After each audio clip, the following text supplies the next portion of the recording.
Jeremy Renner broke over 30 bones, popped his eye out of his head and completely crushed his chest in a snowplow accident just over 3 months ago.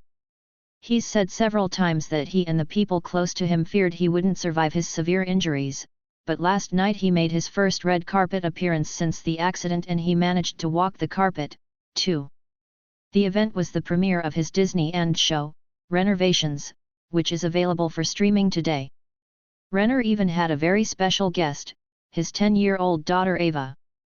The two matched as they walked hand in hand down the carpet.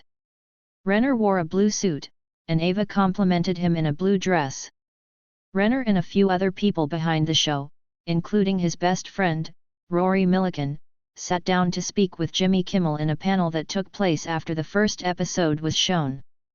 As Renner made his entrance to the panel, zipping down the aisle of the theater on a scooter, Kimmel was heard joking, "What's with the scooter, did something happen?" After he got settled in his chair with his cane, which he used to walk the red carpet, he said, "I'm so excited to see you, be on the show, be among the living, man, it's pretty awesome, right?" Later, Kimmel asked Renner about his accident, joking that he got hit by a porta potty, and the Avengers star replied, "It's a snowcat, and it's a necessity actually on the property because we've got so much snow up there. My mom wants to have a big old party and light it on fire, the thing's amazing, it's a necessity, it's how we get to the house in these giant snowstorms, I just got to learn to drive it better."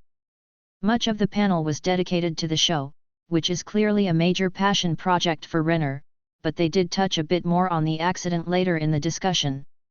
Kimmel told the actor that if he'd been in his position, he'd complain constantly and never get out of bed, but that his recovery has been remarkable. "It's easy to do when you have the love and support that I have," Renner responded. "Doing it alone would have been impossible. A lot of people, some are here, were a part of saving my life and keep me alive to breathe and move through. It took a lot of people," he continued. "It starts with my family, my daughter, then a big part of my recovery was this show, it set a big milestone for me to get better, to make sure that all our hard work was not for naught. For me to run my damn self over, well, there's no alternative." He continued, "For me, it was easy, I had somewhere to go, somewhere to point, and I had a lot of love, man." After the audience erupted in applause, he laughed and said, "I don't know why, I just feel like I don't deserve it. I feel like I'm kind of a jerk half the time, but somehow, someway." His friend and co-star Millican added that Renner is a very quiet and private person, and people don't get to see what a huge heart he has. He said that's why so many people rallied around him after the accident, because he's worth it, he doesn't understand how worth it that he really is.